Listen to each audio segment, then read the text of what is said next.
So hi everyone, my name is Lokesh. स्वागत है आपका माय स्कूल पर। और आज क्लास में अपन कंटिन्यू करेंगे जो अपनी नेम रिएक्शन चल रही थी। 5 रिएक्शन मैंने बताई थी, उसमें से अपनी मैक्सिमम हो चुकी थी। और लास्ट में जो आप पढ़ने वाले थे अपन ने पढ़ी थी केनिजारो, ठीक है ना। लास्ट में अपन ने क्या किया था, केनिजारो रिएक्शन किया था। केनिजारो में अपन को क्या देखा था कि देखो सिंपल अपन को 50% KOH मिल सकता है या फिर कंसंट्रेटेड आपको NaOH मिल सकता है। यहाँ पे आप सोचेंगे केनिजारो रिएक्शन है, ठीक है। आपको यहाँ पे 1 मोल दिखेगा लेकिन आपको 2 मोल लेके काम करना पड़ेगा और ऐसे कंपाउंड बनेंगे। सारी चीजें मैंने बता दी। साथ में आपको एक और चीज देखनी पड़ेगी कि आपको केनिजारो रिएक्शन वहां करवानी जहाँ पे अल्फा H 0। तो यहाँ पे देखना अल्फा H क्या 0 है। यहाँ पे देखो ये double bonded carbon sp2 carbon है, sp2 कार्बन है। उसके बाद देखो यहाँ पे कोई हाइड्रोजन नहीं है, अल्फा यहाँ भी नहीं है, ठीक है। यहाँ पे है क्योंकि ये वाले देखो है ना, अल्फा हाइड्रोजन आप अच्छे से जानते ही हो सारी चीजें। उसके बाद में अपन जो आज के रिएक्शन पढ़ेंगे उसका नाम डालेंगे एल्डोल कंडेंसेशन। लिखो एल्डोल कंडेंसेशन, ठीक है। एल्डोल कंडेंसेशन की बात करेंगे। एक तो आपने पढ़ी होगी एल्डोल, एक साथ में पढ़ते हैं अपन एल्डोल कंडेंसेशन, ठीक है। इसमें देखो आपको क्या देखना पड़ेगा, इसमें आपको जनरली देखना पड़ेगा कि आपको रिएजेंट कौन सा मिल रहा है। ऐसे थोड़े ना पता चलेगा भैया एल्डोल कौन सी होती है, एल्डोल कंडेंसेशन कौन सी होती है। तो सिंपली अपन को देखना होता है रिएजेंट। रिएजेंट देखने के बाद अपन को पता चल जाता है कि वो वाली रिएक्शन होती है। तो सबसे पहला पॉइंट अपना वही तो रहेगा ना कि अपन को रिएजेंट देखा, रिएजेंट देखने के बाद में अपन को पता लगेगा कि रिएक्शन ये वाली है। उसके बाद में उसका क्या प्रोसेस होता है उसके बारे में अपन बात करेंगे। तो जनरली आप देखेंगे कहीं भी आपको रिएक्शन मिलने वाली तो आपको मिलेंगे कि आपको मिलेगा भाई डाइल्यूट के नाम पे, ठीक है। डाइल्यूट के नाम पे आपको क्या मिलेगा, बेस मिलेगा, डाइल्यूट बेस मिलेगा, ठीक है। क्या मिलेगा, डाइल्यूट बेस। अब बेस कोई सा भी हो सकता है लेकिन डाइल्यूट मिलना चाहिए, ठीक है ना। बेस जैसे मान लीजिए NaOH हो गया, बेस है, KOH हो गया, डाइल्यूट मिलेगा, ठीक है। यहाँ पे क्या मिल रहा था, कंसंट्रेटेड मिल रहा था, देखो NaOH हो गया, KOH हो गया। कभी कभी क्या हो सकता है BaOH2 भी हो सकता है, कभी क्या हो सकता है K2CO3 भी हो सकता है, ठीक है ना। सारे बेस की फॉर्म में लिए जाते हैं लेकिन डाइल्यूट में मिलना चाहिए। अगर ये वाली चीज़ आपको मिलती है, मिलने के बाद में आप आराम से लगा सकते हैं क्योंकि ध्यान रखना डाइल्यूट यहाँ पे 100% रहता है। तो इतना सब कुछ मिलने के बाद में आप आराम से बोल सकते हैं कि भैया मेरा जो रिएक्शन होने वाली होती है एल्डोल कंडेंसेशन, ठीक है। बस इतना करना। उसके बाद मैं रिएक्शन करवा देता हूँ। रिएक्शन क्या कराऊंगा, देखो CH3 है, साथ में मैंने O लिया, साथ में मैंने H लिया, ये वाला मैंने कंपाउंड लिया, ठीक है। कोई सा भी रिएक्टेंट कौन सा भी ले सकते हैं पर रिएक्टेंट में कोई दिक्कत नहीं है, ठीक है। अपन सिंपली क्या बोलेंगे, डाइल्यूट NaOH बोलेंगे, ठीक है। डाइल्यूट NaOH बोला मैंने तो मेरे को देखो सबसे पहले मेरे दिमाग में क्या आएगा, यही आएगा कि मेरे को देखो डाइल्यूट NaOH मिला, मतलब मेरी रिएक्शन कौन सी होने वाली है, एल्डोल कंडेंसेशन होने वाली है। मेरे पास में रिएक्टेंट मिला, रिएक्टेंट मिलने के बाद मेरी रिएक्शन होने वाली है, रिएक्शन कैसे होगी सिंपली समझना। यहाँ से भैया निकलेगा क्या, यहाँ से क्या निकलेगा, H निकलेगा। कैसे निकलेगा समझना, CH3 सेम आ गया, ठीक है। यहाँ से मेरा बनेगा CH, ठीक है। इसके भी कोई मोल की फॉर्म होती है ना, वो देखनी पड़ेगी आपको। उसके बाद देखो यहाँ पे मेरा जो O है, यहाँ से मेरा H आएगा, H आने के बाद मेरा यहाँ पे क्या बनेगा OH, ठीक है। इसकी क्या बनेगा CH2 CHO बनेगा ये वाला। अब देखो अब आपको एक चीज़ नजर आ रही होगी कि भैया यहाँ तो CH3 था, यहाँ CH3 है, ठीक है। ये CH मैंने मान लिया लेकिन CH2H CHO कहाँ से आया, ये वाली सेम CHO है, ठीक है। ये कहाँ से आया, तो आप हमेशा ध्यान रखना कि यहाँ से सबसे पहले अपन को बॉन्ड तोड़ना पड़ता है, ठीक है। बॉन्ड तोड़ेंगे, CH3 आया, ठीक है। CH3 के साथ में देखो मैंने यहाँ से अलग से जोड़ दिया ये वाला मोल्स, तो आपको डबल जोड़ना पड़ेगा, मतलब ठीक है ना। इतना करेंगे तो ये सेम चीज़ ऐसा कंपाउंड बनता है। आगे जितनी भी चीज़ें आएगी आप ऐसा बनाते जाना क्योंकि आपको अल्फा बीटा देखना पड़ता है। यहाँ पे देखो ये वाला, यहाँ से अल्फा, इसको बोलते हैं बीटा, ठीक है। हमेशा इस तरह से कंपाउंड बनाएंगे, आपको अल्फा बीटा फॉर्म में बनाना पड़ेगा, बीटा पे आपको OH लगाना है, इस तरह से आपका कंपाउंड बनेगा। साथ में हमेशा ध्यान रखना, क्या ध्यान रखेंगे, वो सिंपल है, वो बहुत आसान सी चीज़ मैं बताने वाला हूँ कि आप अगर ऐसी रिएक्शन आ रही है इसमें आपको 2 टुकड़े करना है, टुकड़े करने के बाद में इस तरह से कंपाउंड बनाना। आप ये चीज़ें बनती रहती है, बहुत आसान है क्योंकि नेमिंग रिएक्शन होती है, यहाँ पे कंसेप्ट नहीं होता है, यहाँ पे तो भैया याद करने वाली चीज़ें होती है। तभी तो बोलते हैं ना कि नेमिंग रिएक्शन को ध्यान रखो, नेमिंग रिएक्शन को याद करो, इसलिए बोलते हैं ना क्योंकि कहाँ से कहाँ कंसेप्ट लग जाता है, पता ही नहीं चलता भाई कि ये कैसे आएगा। बच्चे को देख रहा होगा इसमें भैया ने कहाँ से जोड़ दिया है ना, तो मेरे पे डाउट करोगे, लेकिन ऐसा नहीं है भाई।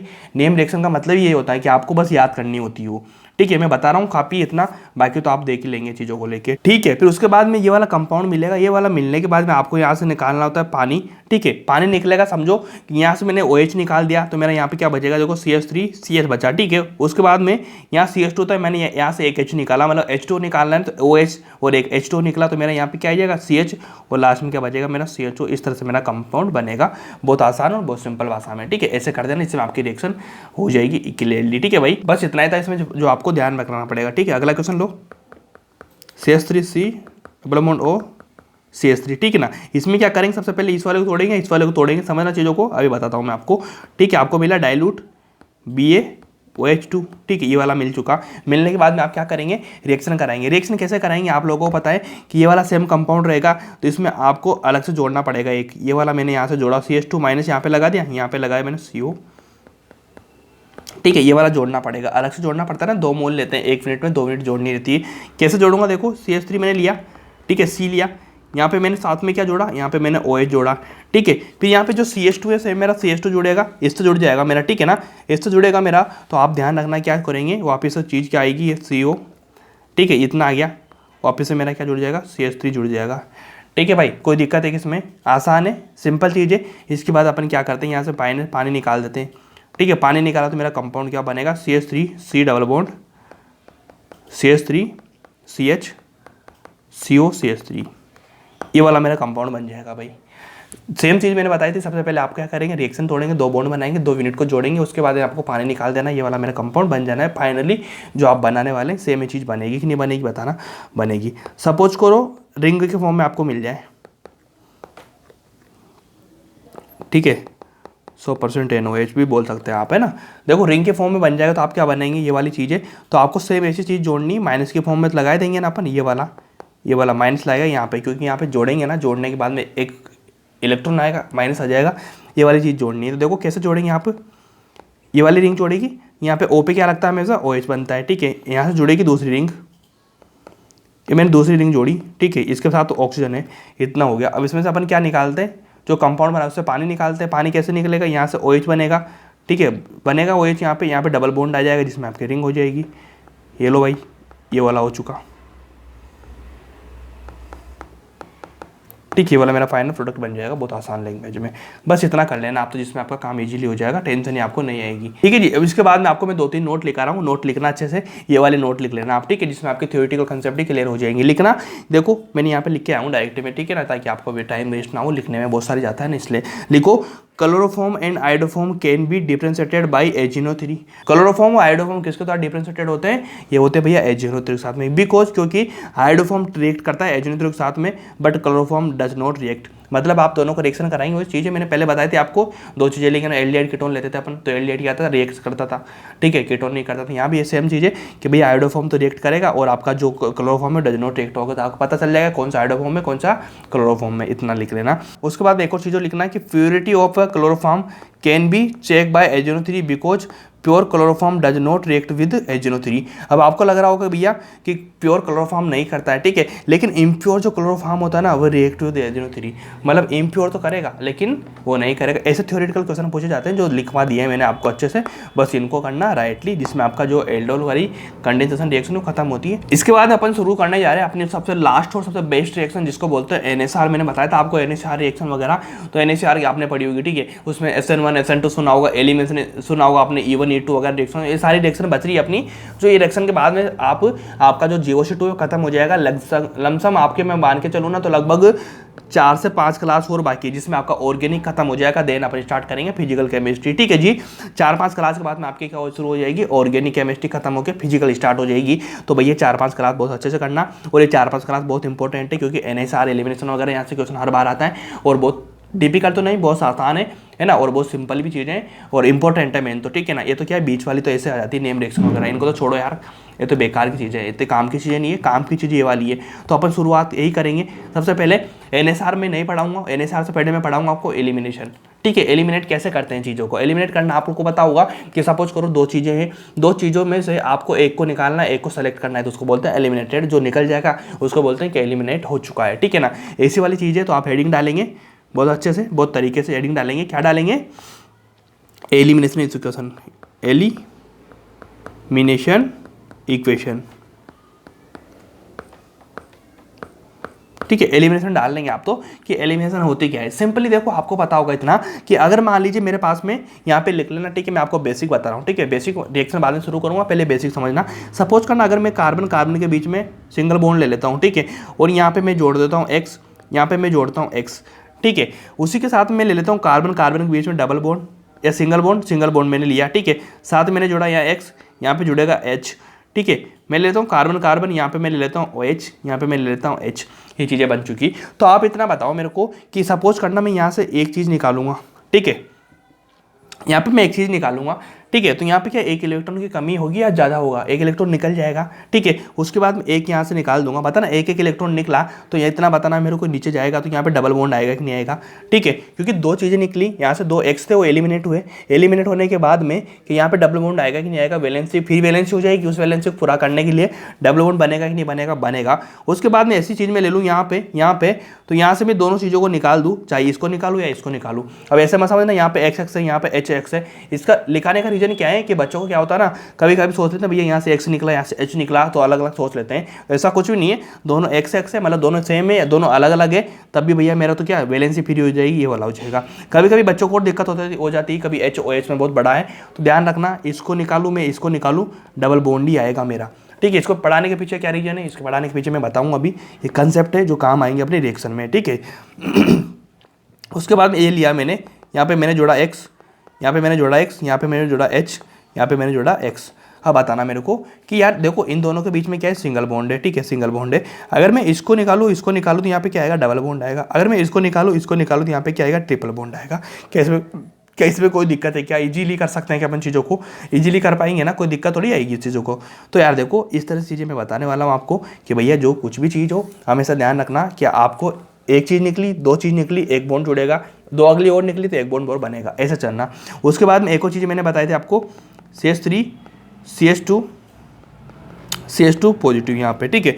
तो ऐसे वाला जो कार्बोकेटायन आ जाता है इसको बोलते हैं अपन क्या, क्लासिकल कार्बोकेटायन। और क्लासिकल कार्बोकेटायन का रिएरेंजमेंट होता है कि नहीं होता है, होता है। तो आपको भी लग रहा होगा कि भैया जो कार्बोकेटायन नहीं यहाँ से अगर यहाँ पे जाता है तो इसको 1 डिग्री से 2 डिग्री मिलेगा, तो मतलब यहाँ पे स्टेबल ज़्यादा हो जाएगा। तो क्या स्टेबल करना होना चाहेगा कि नहीं चाहेगा, आप बोलेंगे स्टेबल होना चाहेगा, क्योंकि जो कार्बोकेटायन ये वाला ये यहाँ पे जाके ज़्यादा स्टेबिलिटी गेन करेगा इसके बजाय ये वाली। क्या ये वाली स्टेबल ज़्यादा रहेगी कि नहीं रहेगी, रहेगी, क्योंकि आपको पता है यहाँ पे अल्फा एच कितने मिलेंगे, इसको 6 मिलेंगे, यहाँ पे अल्फा एच इसको कितने मिल रहे थे 2। अब जहाँ पे अल्फा एच ज़्यादा रहेंगे स्टेबिलिटी ज़्यादा रहेगी कि नहीं रहेगी, रहेगी। तो ये वाला कार्बोकेटाइन ये वाला ज़्यादा स्टेबल है इससे, ठीक है ना। तो आप हमेशा ऐसी चीज़ों को ध्यान रखना, बेसिक चीज़ें जो मैं आपको रिवाइज करा रहा हूँ, बाकी आप लोगों को आता ही है, ठीक है। तो एलिमिनेशन चल रही थी, अब एलिमिनेशन में अपन बात करेंगे फर्स्ट नंबर की जो रिएक्शन अपनी होने वाली है। फर्स्ट नंबर की रिएक्शन को बोलते हैं अपन, क्या बोलते हैं, लिखना यहाँ पे डिहाइड्रेशन, डिहाइड्रेशन ऑफ अल्कोहल, ठीक है, डिहाइड्रेशन ऑफ अल्कोहल करना पड़ेगा। तो आपको एक बात समझनी होगी कि पहले अपन ने पढ़ा था भैया हाइड्रेशन या डिहाइड्रेशन, दोनों नहीं पढ़ा था अपने, डिहाइड्रेशन यहाँ चल रहा है, आपने पढ़ा था हाइड्रेशन, ठीक है। हाइड्रेशन में क्या करते थे अपन ने, जो अल्कोहल होता था अल्कोहल में अपन पानी मिलाते थे, लेकिन यहाँ पे क्या करना है, डिहाइड्रेशन हो रहा है, मतलब अल्कोहल से पानी निकालना है आपको, अल्कोहल का डिहाइड्रेशन हो रहा है ना, मतलब वहां से पानी निकलना है। पहले अपन क्या पढ़ते थे, हाइड्रेशन मतलब अल्कोहल में पानी ऐड करते थे, और यहाँ पे क्या हो गया, यहाँ पे अपन दारू से पानी को निकाल देते हैं अलग, पहले दारू में पानी मिलाया, ठीक है, उसके बाद दारू से पानी को अलग निकाल दिया, ऐसे करना होता है डिहाइड्रेशन। इसमें लिखना पड़ेगा, कैसे लिखना पड़ेगा समझा रहा हूँ मैं आपको, समझना इन चीज़ों को। डिहाइड्रेशन ऑफ अल्कोहल, इसमें देखो क्या होगा, समझना चीज़ों को। सबसे पहले तो अपन क्या करेंगे कि भैया इसमें रिएजेंट कौन कौन से होते हैं वो लिख लेंगे। इसमें रिएजेंट होते हैं भैया H2SO4, ठीक है, H3PO4, कभी आपको H+ के प्रेजेंट मिल जाएगा, साथ में आपको मिल जाएगा 170 डिग्री सेल्सियस। अगर आपको ए वाला टेम्परेचर मिल जाए तब भी आपको कराना है डिहाइड्रेशन ऑफ अल्कोहल, क्योंकि हमेशा ध्यान रखना ए वाली चीज़ें वहीं आएगी जहाँ पे डिहाइड्रेशन हो रही होगी, ठीक है। उसके बाद में कैसे मिलेगा, देखो समझो, क्वेश्चन कराता हूँ मैं आपको, बहुत आसान है, ठीक है। ये OH मैंने यहाँ पे लिया, यहाँ पे लिया, इतना लिया, ये मैंने क्या लिया, रिएक्टेंट। उसके बाद मेरे को भैया लाइन पे मेरे को मिला कंसनट्रेटेड H2SO4 मिला मेरे को, ठीक है, H2SO4 मिला, और प्रेजेंट किसकी मिले मेरे को 170 डिग्री, ठीक है, 170 डिग्री सेल्सियस का मेरे को मिला। या केल्विन पे मैं बात करूँ, केल्विन पे तो मेरे को यहाँ पे मिलेगा भैया 443 केल्विन, ठीक है, इतना होगा ना, इतना हो जाएगा। ये वाला मिला, ये वाला मिलने के बाद में मेरे को नजर आएगा कि मैं यहाँ पे कराऊंगा डिहाइड्रेशन, ठीक है। अब डिहाइड्रेशन कैसे होगा, पानी आपको निकालना है, सिंपली आपको पता है कि भैया पानी कैसे निकालना होता है। ये वाला OH में सेम निकाल दूंगा, ठीक है, OH मेरा निकल गया। OH निकालने के बाद में एक में H मेरे को यहाँ से निकालना पड़ेगा, ठीक है। देखो यहाँ पे कितनी वैलेंसी, 1 2 3 है, तो यहाँ से हाइड्रोजन निकालूंगा, उसके बाद मेरा H2 हो जाएगा। तो मेरा कंपाउंड क्या बनेगा, कंपाउंड बनेगा, देखो यहाँ से यह निकला, तो मेरे पास में 2 ऑप्शन है। 2 ऑप्शन क्या है मेरे पास में, 2 ऑप्शन है कि भैया एक तो मेरा मान लीजिए मैं ये वाला कंपाउंड बना सकता हूँ, ये वाला डबल बॉन्ड, ये वाला मैंने यहाँ पे लगा दिया। उसके बाद एक मेरे पास में ऑप्शन रहेगा ये वाला, ठीक है, OH निकाला, मैं एक H यहाँ से निकाल सकता हूँ, क्योंकि ये निकला, मैं एक H यहाँ से निकालूँ या फिर यहाँ से निकालूँ, ठीक है, बात बराबर ही है ना, ठीक है ना, कहीं से भी मेरा मन हो सकता है, लेकिन अपन को देखना पड़ेगा कहाँ पे निकालना हाइड्रोजन ज़्यादा बेटर रहेगा, ठीक है। तो भैया दोनों चीज़ मैंने ली, दोनों चीज़ लेने के बाद में मेरे को इतना बताना, क्या बताएंगे आप सिंपली, कि यहाँ पर बताना कि यहाँ पर जो मेरा sp2 कार्बन बना, इस वाले sp2 पे और इस वाले sp2 पे, दोनों में से कौन ज़्यादा स्टेबल रहेगा। स्टेबल कैसे निकालते हैं, अल्फा हाइड्रोजन देख के। तो आपको 3 यहाँ मिल रहे, 3 यहाँ मिल रहे, 3 यहाँ मिल रहे। मेरे पास में अल्फा एच यहाँ पे कितने हो जाएंगे 9, और यहाँ पे कितने मिलेंगे मेरे को 3, और 2 कितने हो चुके भाई 5 हो चुके मेरे पास में। तो मेरे को अल्फा एच यहाँ कितने मिलेंगे 5। तो बताओ दोनों में से कौन स्टेबल रहेगा, तो मैं बोलूँगा ये वाला स्टेबल ज़्यादा रहेगा, ये वाला। ठीक है, ये वाला ज़्यादा रहेगा स्टेबल। तो आप हमेशा समझ लेना कि आपको इन दोनों में से आपको स्टेबल बनाना है इस चीज़ों में। तो अगर मान लीजिए मैं इनका नाम दूँ तो जो स्टेबल होता है उसको बोलते हैं भैया सेट जेप, स्टेबल को बोलते हैं सेट जेप, और जो अनस्टेबल होता है उसको बोलते हैं हाफमैन, होपमॉन बोलते हैं, हेपमॉन को, जो भी कुछ भी ये बोलते हैं, सेट जेप और हेपमॉन बोलते हैं। तो आप हमेशा रखना है कि सेट जो बनाना है, क्योंकि जहाँ पे आपको जो आपका डबल बॉन्ड बन रहा है उसका जो आपका sp2 कार्बन है वो क्या रहना चाहिए, वो स्टेबल ज़्यादा रहना चाहिए। तो इसको बोलते हैं, ये वाली रिएक्शन आपको करानी पड़ेगी बहुत आसानी तरीके से। तो ये वाली प्रोसेस है, बस इस रिएक्शन को ध्यान रखना, जिसमें आपका डिहाइड्रेशन हो जाएगा, अल्कोहल हो जाएगा, ये चीज़ें हो जाएगी। ठीक है जी। और जो ये वाली रिएक्शन है, ये वाली रिएक्शन है कि अब आपको इतना बताओ मेरे को कि ये वाली जो रिएक्शन है इसमें क्या आपको बहुत सारी 2-3 रिएक्शन या फिर 2-3 स्टेप लेने पड़ेंगे क्या, आप बोलेंगे बिल्कुल नहीं लेना पड़ा, क्योंकि आपको पता है कि एक ही कंपाउंड में सारी रिएक्शन हुई कि नहीं हुई, एक ही कंपाउंड में बस सिंगल तोड़ा हो चुकी। तो एक ही कंपाउंड तोड़ी, इसलिए इस रिएक्शन को बोलते हैं भैया E1। ठीक है, समझ में आया आप लोगों को। मैंने देखो यहाँ पे E1 नहीं लिखवाया है, क्योंकि पहले मैं बोलता ना, आपको पता है कि एलिमिनेशन 2 टाइप की होती है, E1 और E2। ठीक है, ऐसे होती है ना, लेकिन मैंने क्या करा, ये वाली रिएक्शन का नाम लिखवाया, उसके बाद में आपको समझाया कि भैया एक ही कंपाउंड में हो रही है रिएक्शन, मतलब एक ही स्टेप में, डबल स्टेप नहीं लेना पड़ रहा ना, एक बार तोड़ा, तोड़ने के बाद पर डबल बॉन्ड बन जाएगा, हमारी रिएक्शन हो जाएगी। ऐसा नहीं है आपको यहाँ पे रिएरेंजमेंट करा रहा हूँ, कोई क्या कर रहा हूँ, ऐसा कुछ भी नहीं हो रहा ना। इसका मतलब है कि भैया ये वाली रिएक्शन क्या बोलते हैं, E1। E1 का मतलब क्या होता है, यूनिमोलिकुलर। ठीक है, क्या होता है, यूनिमोलिकुलर। यहाँ पे कुछ नोट्स लिख लो, अभी समझ में जाएगा आपको। लिखो, if alcohol react with concentrated H2SO4, if alcohol react with concentrated H2SO4 to be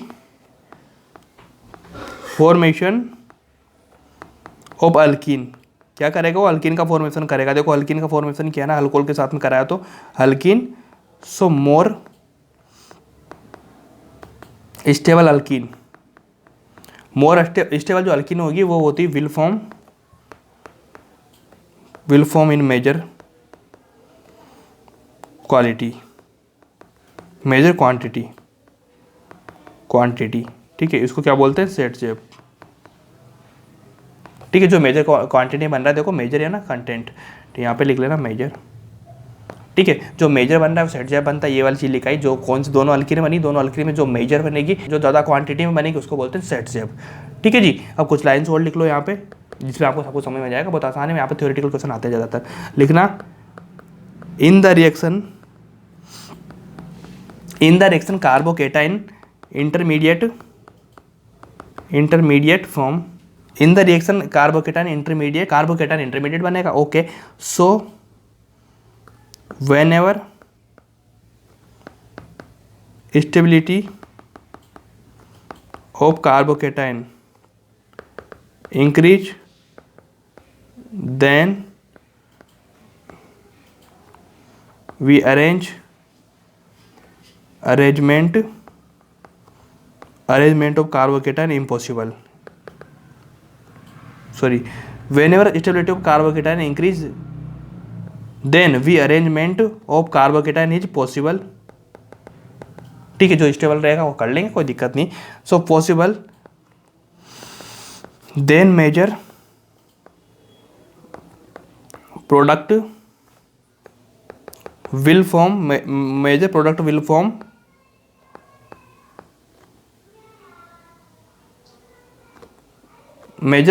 form after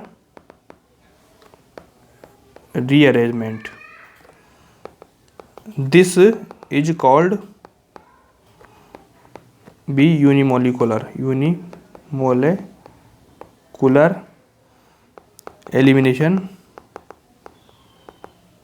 इस लाइन से आपको सब समझ में आ जाएगा कि भैया आपको कार्बोकेटाइन बनाना है, कार्बोकेटाइन जहाँ पे स्टेबल होगा वहाँ पे रिएजमेंट करना है, जो स्टेबिलिटी बनेगी, जो रिएजमेंट बनेगा, रिएजमेंट होने के बाद में जो कार्बोकेटाइन सबसे ज़्यादा स्टेबल रहेगा वही वाला कंपाउंड बनेगा। तो यहाँ भी सेम वही चीज़ थी यार, कि देखो ये वाला कार्बोकेटाइन सबसे ज़्यादा स्टेबल है क्योंकि यहाँ पे अल्फा हाइड्रोजन ज़्यादा है, लेकिन ये एक ही स्टेप में काम होता है, एक ही प्रोसेस में काम हो रहा है ना, इसलिए हमेशा ध्यान रखना, इसको बोलते हैं यूनिमोलिकुलर। ठीक है ना। अगली लाइन लिखो। अब देखो तो कभी कभी बच्चे क्या करते हैं ना कि देखो इसको रिएक्शन में मान लीजिए वन स्टेप में काम हो रहा है, ठीक है, वन स्टेप में काम हो रहा है तो बोलते हैं कि यूनिमोलिकुलर मतलब E1 आ रही है, मतलब एक स्टेप में काम हो रहा है। तो ऐसा बिल्कुल भी नहीं है, स्टेप से काम नहीं चलती, मोलिक्यूल से काम चल रही है। मैंने बोला कि भैया एक स्टेप में काम तो हो रहा है लेकिन एक मोलिक्यूल में हो रहा है, ठीक है ना, एक ही मोलिक्यूल में एक ही प्रोसेस हो रहा है, इसलिए मैं बोल रहा हूँ यूनिमोलिकुलर स्टेप से नहीं चलता है, याद रख लेना, ये बहुत कन्फ्यूजन होता है बच्चों को। मैं आगे लिखवा दूंगा इन चीज़ों को, ठीक है जी। अगली कुछ मैं मैकेनिज्म आपको करवा देता हूँ, ठीक है, मैकेनिज्म करवा देता हूँ जिससे आपको समझ में आएगा। अच्छा, मैकेनिज्म में क्या समझ में आएगा आपको ध्यान रखना, ये वाली रिएक्शन ली मैंने, ठीक है, मैकेनिज्म करा रहा हूँ मैं आपको, मैकेनिज्म, ठीक है जी, मैकेनिज्म करवा रहा हूँ। मैकेनिज्म में क्या हुआ था अपना, देखो यहाँ से मैंने लिया CH3 CH CH3 CH CH3, ठीक है, ये वाला मैंने लिया। उसके बाद में सबसे पहले अपन क्या करते हैं, सबसे पहले अपन कराते हैं एसिड का रिएक्शन, मतलब आपको यहाँ से क्या करना पड़ेगा, एसिड की रिएक्शन करानी पड़ेगी बेस के साथ में। बेस क्या मिल रहा है आपको, ये वाला मिल रहा है, तो ये H क्या करेगा, यहाँ जाकर जुड़ जाएगा, एसिड बेस रिएक्शन हो जाएगी, ठीक है। ये वाली हुई, ये बहुत फास्ट होती है, ठीक है, बहुत फास्ट होती है। तो ये रिएक्शन कैसे हो जाएगी देखना, CH3 CH CH3 CH का सेम रहेगा, उसके बाद में रहेगा CH3, देन अपना जो यहाँ पे रहेगा OH, ये वाला जाके जुड़ेगा तो ऑक्सीजन हो गया, यहाँ पे H हो जाएगा, H हो जाएगा, ठीक है जी। ये वाला काम कर लिया मैंने, दोनों OH जुड़ चुके, H2 जुड़ चुका है नहीं जुड़ चुका, जुड़ चुका। उसके बाद में याद रखना कि एक ही प्रोसेस में काम हुआ कि नहीं आपका, हो चुका, मतलब एक ही स्टेप में काम हो गया, मतलब एक ही मोलिक्यूल में। तो इसका मतलब है भाई, इसको बोलते हैं E1 रिएक्शन, ठीक है, एक ही मोलिक्यूल में काम हो रहा है ना, इसलिए इसको बोलते हैं E1। उसके बाद में देखो यहाँ से अपन को क्या करना पड़ता है, अपन यहाँ से करेंगे सबसे बाद में, इसके बाद में यहाँ से पानी निकालेंगे। पानी निकालते थे जो मेरा कंपाउंड बनेगा वो क्या बनेगा, CH3 CH CH3 CH CH3, ठीक है, और यहाँ से पानी निकल जाएगा, इससे अलग हो जाएगा, क्योंकि डिहाइड्रेशन करा रहे हैं। मैंने एक चीज़ बोली थी आपको, जो अल्कोहल अपना रहता है, ठीक है, जो अल्कोहल अपना रहता है, यहाँ से क्या करना पड़ता है अपन को, पानी को निकालना रहता है। डिहाइड्रेशन कर रहे हैं ना, तो यहाँ से मैंने पानी को निकाल दिया, ये वाला मेरा कंपाउंड बन चुका बहुत ईजिली, ठीक है। ये वाली एक स्टेप होगी। उसके बाद जो नेक्स्ट स्टेप है मेरी होने वाली है, जो ये वाली लाइन है ना, इसको मैं यहाँ पे लिख रहा हूँ, यहाँ पे लिख देता हूँ, चलो ये वाली रिएक्शंस, ठीक है। अब इसमें मेरे को इतना बताना कि जो मेरा कार्बोकेटाइन है वो यहाँ पे बना, ठीक है, कार्बोकेटाइन यहाँ पे बना, तो कार्बोकेटाइन क्या करना पड़ता है अपन को, देखो कार्बोकेटाइन यहाँ से इधर जाएगा तो स्टेबिलिटी आएगी कि नहीं आएगी, 3 डिग्री पे जाएगा, तो मेरा कार्बोकेटाइन क्या बनेगा, यहाँ पे बनेगा CH3 और मेरा जो कार्बोकेटाइन है भैया वो कार्बोकेटाइन बनेगा यहाँ पे। चलो इतना हो गया आपसे। इतना होने के बाद में क्या आप मुझे बताएंगे कि ये वाली जो प्रोसेस आपका हुआ, इस वाले प्रोसेस में मैं क्या ये चीज़ आपको समझ में आएगी। मैंने क्या बोली थी, सबसे पहले अपन को रिएजमेंट कराना पड़ेगा, रिएजमेंट मैंने करा दिया, स्टेबल हो गया। अब मैं जो कंपाउंड बनाने जा रहा हूँ, कंपाउंड कैसे बनेगा, यहाँ से लाइन लिख लेना, क्या बनेगा, देखो यहाँ से आपको लाइन बनाने के बाद में तो क्या बनती है, लाइन, कंपाउंड बनेगा। कंपाउंड कैसे बनेगा, कंपाउंड बन सकता है कि ये वाला हटाया मैंने, या तो डबल बॉन्ड में यहाँ पे लगा दूँ इसके बीच में, ठीक है, इसके बीच में लगा दूंगा तो मेरा कंपाउंड क्या बनेगा, यहाँ से हटेगा ना, डबल बॉन्ड तो लगाऊंगा ना, अल्कीन बनानी है अपन को, CH3 यहाँ पे लगा दिया मैंने, और एक मेरी बनेगी ये वाला कंपाउंड, एक मेरा बनेगा कि मेरा जो ये वाला है डबल बॉन्ड में यहाँ पे लगा दूंगा, CH2 CH3 CH2 CH3, ठीक है। मेरे पास में 2 कंपाउंड बनेंगे, वहाँ पे मैंने 2 कंपाउंड बनाए थे। देखो 2 कंपाउंड में आपको देखना है स्टेबल कौन सा वाला है। अब इसमें से देखो, इसमें से देखेंगे तो आपको पता लग रहा होगा यार भाई, यहाँ पे अल्फा H कितने आ रहे हैं, 9, और अल्फा H यहाँ पे कितने आ रहे हैं, 5, ठीक है। बताओ कौन सा ज़्यादा होगा, ये वाला होगा कि नहीं होगा, ठीक है, 3, ठीक है, यहाँ पे देखो 3 हो रहे, 2 हो रहे, 5 हो रहे, यहाँ पे 5, यहाँ पे 9, तो ये वाला इसको बोलते हैं सेट शेप, इसको बोलते हैं सेट शेप, ज़्यादा स्टेबल होगा। तो ये वाली रिएक्शंस होती है। पहले अपन ने क्या किया, एसिड बेस रिएक्शन कराई, उसके बाद अपन को पानी निकाला, पानी निकालने के बाद अपन को जो कार्बोकेटाइन बना उसको रिएजमेंट कराया, यहाँ से प्रोडक्ट बनाए, दो प्रोडक्ट बने, तो ये वाली चीज़ बन चुकी। क्या इसको करना आपको आ जाएगा, क्या आ जाएगा। इसके बाद अपन क्या करेंगे, जो E1 रिएक्शन अपन ने पढ़ी, E1 रिएक्शन में आपको क्या करना पड़ेगा, इसके रेट का पता करना पड़ेगा। अब रेट का पता करने के लिए आप हमेशा ध्यान रखना, stability of carbocation, stability of carbocation check करेंगे, ठीक है। और इसके साथ में मैं आपको एक ट्रिक बता दूंगा, जो ट्रिक आप यूज कर लेना, ट्रिक से काम हो जाएगा आपको। क्या करेंगे, जो OH है, OH को हटाएंगे, OH को हटाकर कार्बोकेटाइन का स्टेबिलिटी चेक करेंगे, क्या करेंगे, क्या ट्रिक है, जो अभी आपको कंपाउंड मिला उससे OH को हटा देंगे। OH को हटाने के बाद में आप क्या करेंगे, कार्बोकेटाइन की स्टेबिलिटी चेक करेंगे। कैसे करेंगे देखो, समझो क्वेश्चन मैंने लिया है यहाँ पे CH3OH ये वाला,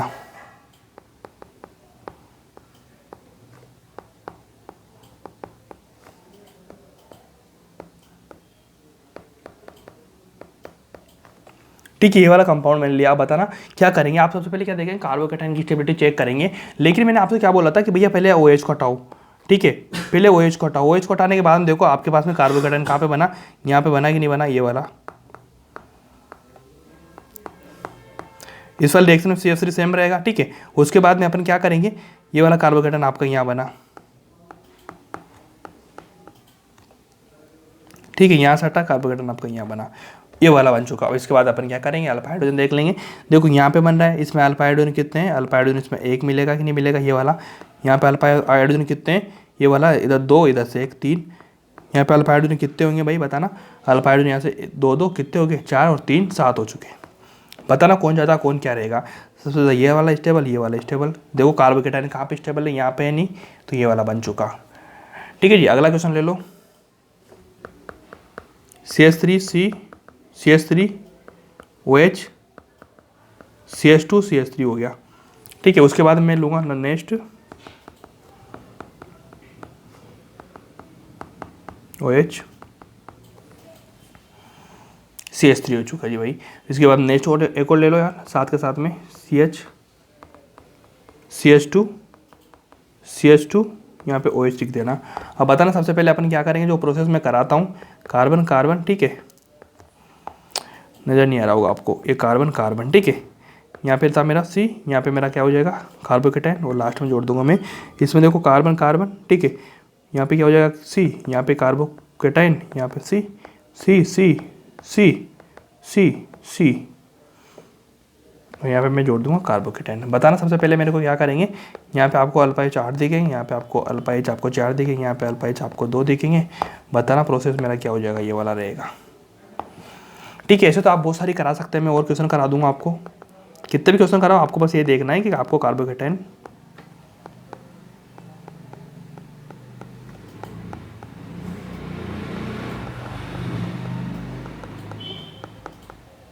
बताओ इसमें क्या करेंगे। सबसे पहले आप इसको हटाएंगे, ये हटाया, ये हटाया, हटाने के बाद आप कंपाउंड बनाएंगे। कंपाउंड बनाने के बाद में आप देखेंगे कि भैया आपको सबसे ज़्यादा नज़दीक आ रहा होगा, ये वाला प्रोसेस चल रहा होगा, ठीक है। ऐसे करेंगे, इससे आपकी स्टेबिलिटी नजर आ जाएगी, मतलब आपको रेट ऑफ रिएक्शन देखनी पड़ेगी। तो भैया रेट ऑफ रिएक्शन जो A1 की होती है वो किस पर डिपेंड करती है, कार्बोकेटाइन पे। कार्बोकेटाइन की स्टेबिलिटी आपने देखी, देखने के बाद में आपने करा दिया। कार्बोकेटाइन की स्टेबिलिटी मैं आपको सिखा चुका हूँ बहुत अच्छे से कि कैसे करना है कैसे नहीं करना, बस सिंपली आपको इतना करना है जिसमें आपका काम हो जाएगा, ठीक है जी। इसके बाद में अब इसमें प्रोडक्ट निकालना सिखा दूँ मैं आपको। प्रोडक्ट निकालना मैंने सिखाया नहीं तो सिखा देता हूँ कैसे निकालेंगे अपन प्रोडक्ट। CH3 लिया, CH3 OH हो गया, मेरे को मिला यहाँ पे H2SO4 8 मिल रही है यहाँ पे साथ में, ठीक है। साथ में ले लूँगा H+ और 8। अब आपको लग रहा है डिहाइड्रेशन हो रहा है, डिहाइड्रेशन होगा तो कैसे होगा, यहाँ से H2 निकलेगा, कंपाउंड क्या बनेगा मेरा CH2, ठीक है। यहाँ से होगा मेरा H इसमें, ठीक है, ये वाला C, यहाँ पे जुड़ा मेरा CH3, ठीक है, यहाँ पे जुड़ा मेरा CH3।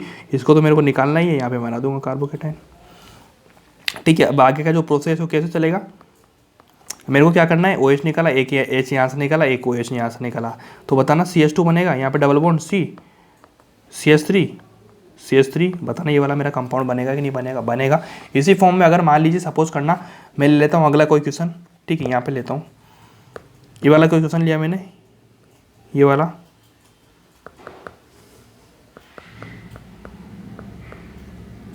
ये वाला। अब बताना मेरे को क्या बनेगा। यहाँ पे मैंने ले लिया H+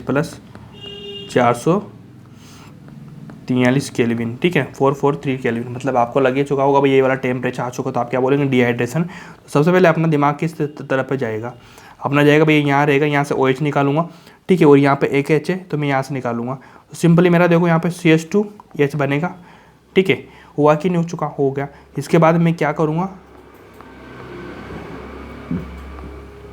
डबल बॉन्ड हो गया, ठीक है, यहाँ से H निकालूंगा, यहाँ पे डबल बॉन्ड आएगा, यहाँ पे क्या हो जाएगा CH3।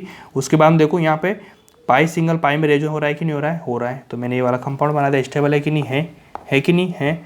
उसके बाद में अगला क्वेश्चन ले लो यार।